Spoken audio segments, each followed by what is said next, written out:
Sometimes Forex trading is a wild and woolly place to be. That's why Hugh's here, to pose your questions to Walter, the naked Forex guy. Hugh's got questions, and Walter's got the answers.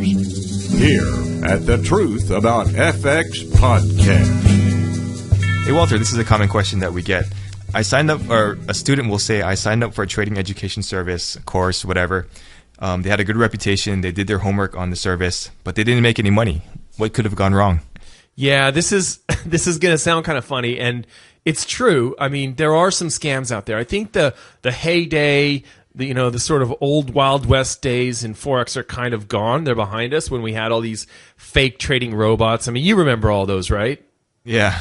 Yeah, those trading robots were insane. And so people kind of, the news is out. Those things don't generally work. And so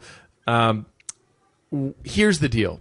There's one of two things going on. One, you've signed up for a scam. Okay, it's a scam. They're not making any money. They're faking the results, and usually you can figure that out by looking at the reviews. Okay, if the reviews are poor, then maybe that's a pretty good clue that you shouldn't really deal with these guys and move on to something else. But more likely, if they're honest, what's more likely is it's actually you. And I know it sounds funny, but we all have thoughts about money, and we have thoughts about wealth, and sometimes these things are actually psychological barriers between us and financial success. Now, I know it sounds a little bit weird, but we're getting bombarded by messages all day long. A lot of these things are in our subconscious, and they're not accessible, or they're very difficult to dig out of.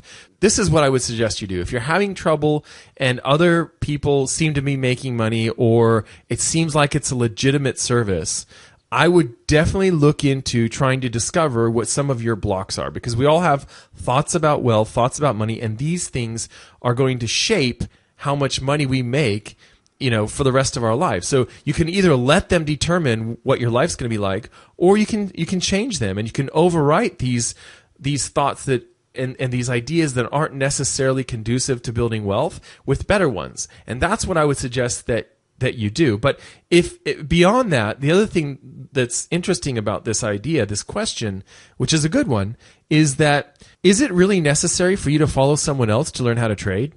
It may be in the beginning, right? Maybe that's something you do in the beginning, but later on what's going to happen is you're going to come up with your own ideas, and you're going to adjust these things for yourself. I recently had a student on who, he gave us, for my little community, he gave us a webinar, and he showed us how he trades. He went very quickly. He went from $30,000 to over $1 million now, and now he's managing money for.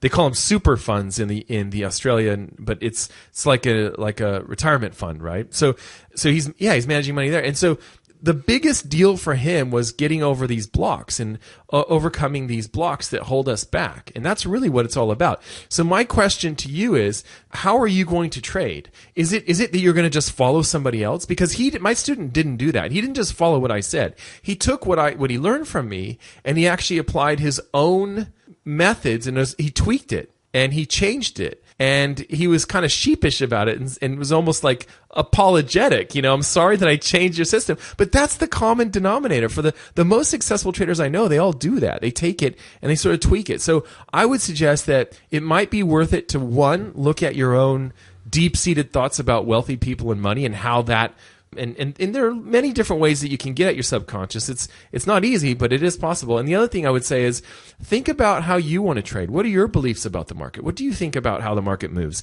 And how can you incorporate those into a trading system? Because in the end, that's the only trading system you're going to trade long term, is the one that you believe in. So that's what I would say. So I hope that makes sense.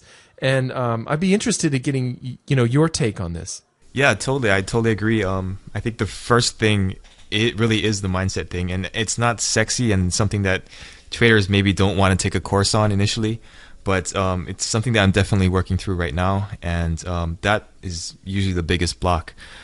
Also, you have to take into consideration that, okay, maybe this course doesn't work with your personality. Like if you took a day trading course, Walter, you wouldn't be successful either, because that's not your style. So maybe you just have to take that into account also, and just take the good from that, what you can learn from that course, and then just throw the rest out and just chalk it up to experience. That's something that you might have to go through if you don't understand your personality very well. Yeah, absolutely.